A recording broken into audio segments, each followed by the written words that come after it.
DS marks 10th anniversary with slammed SM tribute concept.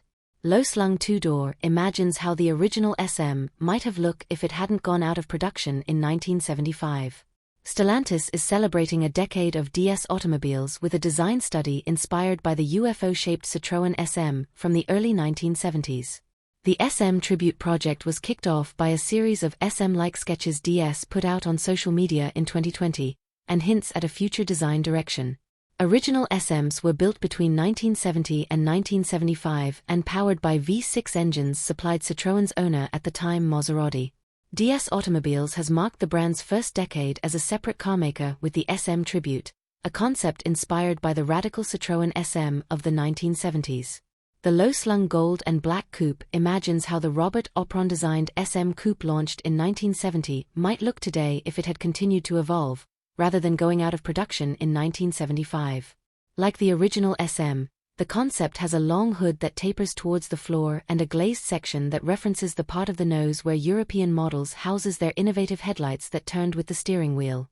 Partially covered 22-inch rear wheels nod to the fully faired spats on the 1970s car, and the swept-back C-pillar and wraparound rear screen also take cues from a machine that must have looked like it had beamed down from another planet when it debuted at the 1970 Geneva Motor Show.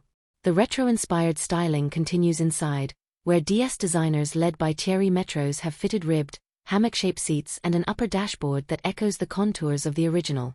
But advanced as the 1970s SM was, besides the hydro-pneumatic suspension and swiveling lights, it also featured a fiberglass wheel option and variable assist steering. It didn't have fully digital gauge pack, or a rectangular wheel containing another digital display. DS marks 10th anniversary with slammed SM tribute concept. DS doesn't say what powers the concept, though the answer would inevitably be something electric, which would probably really suit a car like this. EV power wasn't an option in the 1970s, so the original SM borrowed a 2.7-liter V6 from Citroën's then-owner Maserati. There's zero chance DS will put the SM Tribute into production in this form, unfortunately, but it sounds like some of the ideas seen on it might make their way onto future DS projects. It is not our habit to disconnect from our other work.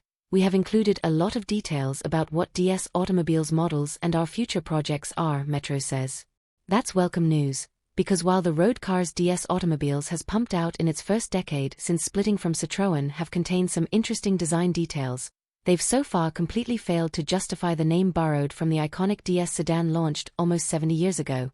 But with the debut of this concept, and an announcement earlier this year that the firm was looking to that original DS to help it make a new EV flagship, the next 10 years could be more interesting.